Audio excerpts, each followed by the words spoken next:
முல்லை பெரியார்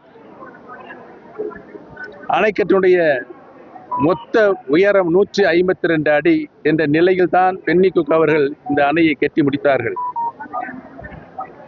திமுக ஆட்சியில் பராமரிப்பு பணிகளுக்காக அதனுடைய உயரத்தினை 136 அடியாக நிலைநிறுத்தி மாண்புமிகு அம்மா அவர்கள் அதனை புரிந்து கொண்டு முல்லை பெரியார் அணையினுடைய அனைத்து பராமரிப்பு பணிகளையும் மாண்புமிகு அம்மா அவர்கள் ஆட்சி காலத்தில் செய்து முடித்தார்கள் என்பதை நான் இங்கே நினைவு கடமைப்பட்டிருக்கிறேன். மாண்புமிகு அம்மா அவர்கள் அந்த அணையை மீண்டும் பலப்படுத்தியதன் விளைவாக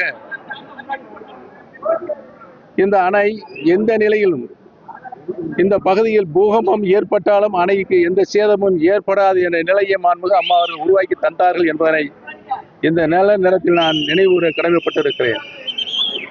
ஆக பென்னிகுக் அவர்கள் அணையை கட்டினார்கள். மாண்புமிகு அம்மா அவர்கள் மீண்டும் அதனுடைய உயரத்தை 136 142 அடியாக உயர்த்துவதற்கும் அதன் அருகாமையில் இருக்கின்ற மண்ணணையை பலப்படுத்துவதற்கும் மண்ணணையை பலப்படுத்தியதற்கு பின்னால் மீண்டும் அதனுடைய முழு உயரமான 152 அடியாக தேக்கிக் கொள்ளலாம் என்ற வரலாற்று சிறப்புமிக்க தீர்ப்பினை மாண்புமிகு அம்மா உச்ச நீதிமன்றத்தின் மூலமாக பெற்று தந்தார்கள் என்பதுதான் வரலாறு.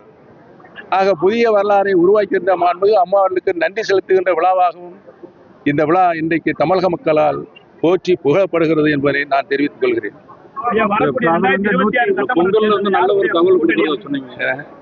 ஐ பிறந்தால்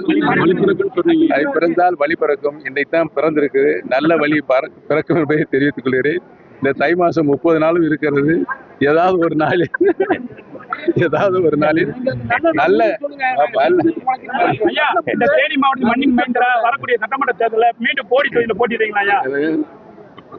மக்கள் முடிவு செய்வார்கள். அது 1,25,00,000 மனங்களை வென்ற தந்தி டிவி யூடியூப் சேனல். தவிர்க்க முடியாத தம்ப்நெயில்ஸ், கலக்கலான கான்டென்ட்ஸ். நீங்களும் இந்த குடும்பத்தில் இணைய இப்பவே சப்ஸ்கிரைப் பண்ணுங்க. அசுரபலம் கொண்ட எங்கள் டிஜிட்டல் கரங்களில் உங்கள் விளம்பரங்களை சேர்க்க வாட்ஸ்அப் பண்ணுங்க 8939888378. Email advtthanditv@dttv.in.